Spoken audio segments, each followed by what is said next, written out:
गुंडों में नहीं, बेबसों के दिलों में जगा रखा है। खाकी के रोब को सत्ता के नशा में सजा रखा है। जो रक्षक थे वही जब लाचारों पर लाठी उठाए तो समझो इंसानियत का कत्ल सरेआम करा रखा है। नमस्कार, વાત વિગતવાર સાથે હું છું ભગવતી વિશાવડિયા।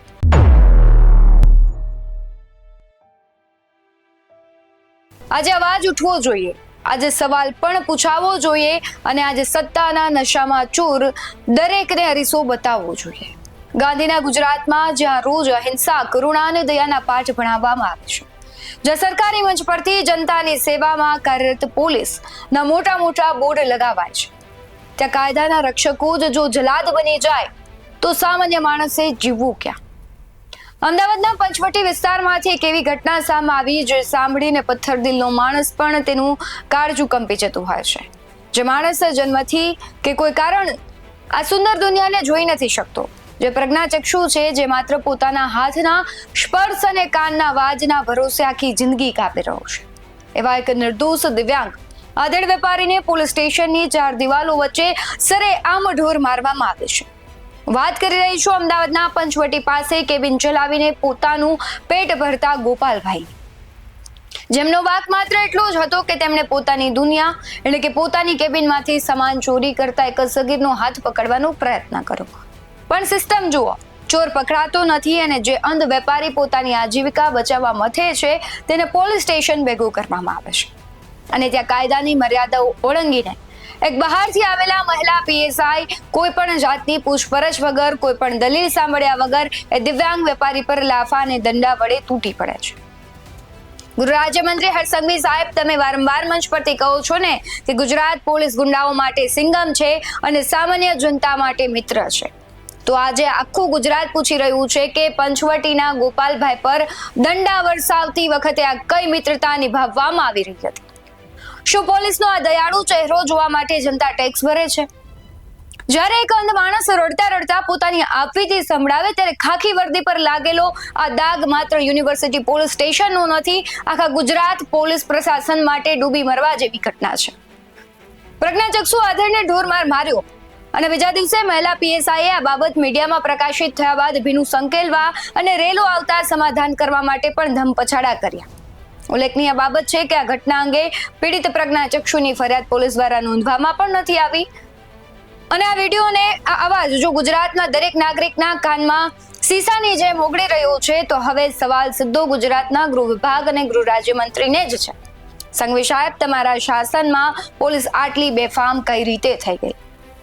તમે જ્યારે પણ માઇક સામે આવે ત્યારે તમે એવું કહો છો કે મારી ગુજરાત પોલીસ રાત દિવસ જનતાની સુરક્ષા માટે જાગે છે। હા, અમે સ્વીકારીએ છીએ કે પોલીસ પ્રશાસનમાં ઘણા સારા અને સંવેદનશીલ અધિકારીઓ છે, જેમના કારણે જનતા ચેનની ઊંઘે પણ છે, પણ સવાલ એ છે કે આવા 4-5 સત્તાના નશામાં અંધ થયેલા કર્મચારીઓ જ્યારે આખી ખાખી વર્દીને કાદવમાં રોડે છે ત્યારે તમારી કડક સૂચનાઓ ક્યાં ગાયબ થઈ જાય છે?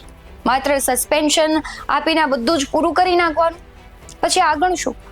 ફરી એ તે જોબ પર લાગશે અને ફરી કોઈ બીજાનો ભોગ લેવાશે તો તેનું જવાબદાર કોણ?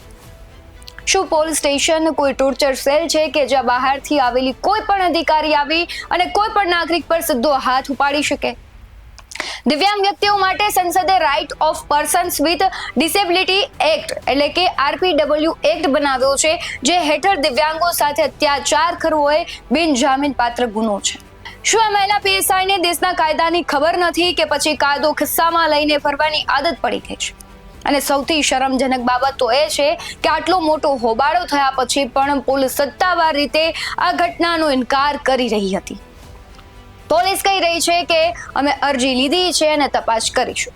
કેમ ભાઈ? હોસ્પિટલના બેડ પર પડેલો અંધ માણસ ખોટું બોલે છે? તેના શરીર પરના જે નિશાનો છે તે જૂઠા છે? ગુનો નોંધવામાં આટલી ઢીલ શા માટે? શું પોતાના જ વિભાગના પાપ પર પડદો નાખવાનો આ પ્રયાસ છે? પંચવટીના ગોપાલભાઈ તો જોઈ શકતા નથી, પણ આખું ગુજરાત આ અન્યાયને બરાબર જોઈ રહ્યું છે।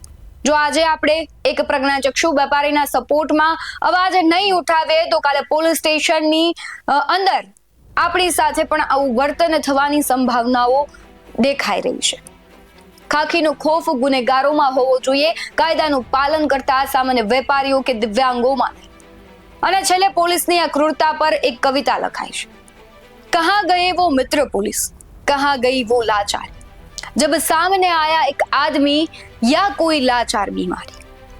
नेताओं के आगे जो झुककर रीढ़ की हड्डी भूल जाते हैं, वो चौराहे पर किसी बेबस पर अपनी सिंघम गिरी दिखाते हैं.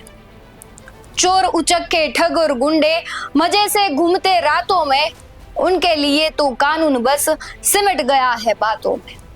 पर कानून का डंडा तब चमका जब दिखा कोई अंधा कोई मजबूर. क्या खाकी का ये खूब बस सहने को पैदा हुआ है मजदूर. थाने के अंदर जो जली वो इंसाफ की अर्थी थी, बिना पूछे जो बरस पड़ी वो क्रूरता की वर्दी थी.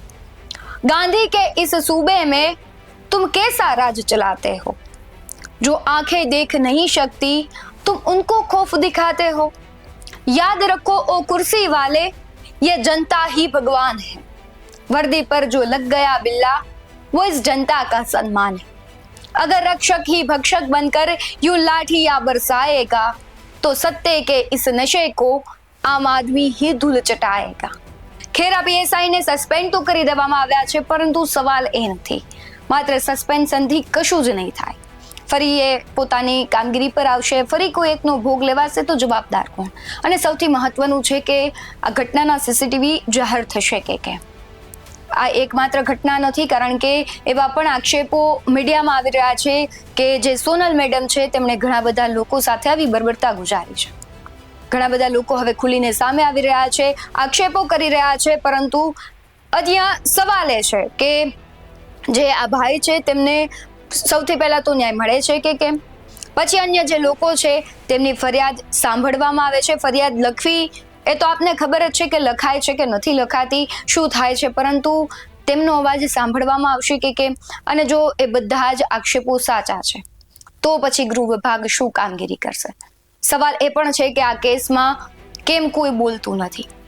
શું આપણા ગૃહમંત્રી છે જે પોલીસના જેટલી જ સારી છબીના વખાણ કરે છે તો પોલીસ પર એટલી કાર્યવાહી કરશે? કારણ કે સામાન્ય જનતા તો ઠીક, પણ આ પ્રજ્ઞાચક્ષુ પ્રત્યે જે આ બર્બરતા ગુજારવામાં આવી છે એને સાંખી લેવાય એવી તો નથી જ. અમે આશા રાખીએ છીએ કે અહેવાલ બાદ ગૃહ વિભાગ જાગશે, હર્ષ સંઘવી સાહેબ આ મામલે કડક એક્શન લેવડાવશે અને અત્યાચારી જે આ મહિલા અધિકારી છે તેના પર આક્ષેપ લાગી રહ્યા છે, સાચા ખોટા એ તો બધું તપાસ બાદનો વિષય છે, અને તપાસમાં સાચું બહાર આવે છે કે કેમ એ પણ એક સૌથી મોટો પ્રશ્નાર્થ છે. પરંતુ જો તપાસમાં આરોપ છે સત્ય લાગે છે, સાબિત થાય છે, તો પછી કેવી કાર્યવાહી કરશે?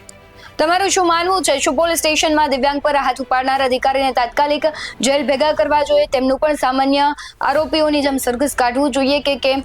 તે કમેન્ટ બોક્સમાં ચોક્કસથી જણાવજો. અને આ વિડીયોને એટલો શેર કરો કે સત્તાના નશામાં અંધ બનેલા અધિકારીઓની આંખ ખુલી જાય. હાલ વાત વિગતવારમાં બસ આટલું જ. તમારું જે પણ મંતવ્ય હોય તે કમેન્ટ બોક્સમાં જરૂરથી જણાવજો. બાકી આવા જ અહેવાલો સાથે ફરી મળતા રહીશું.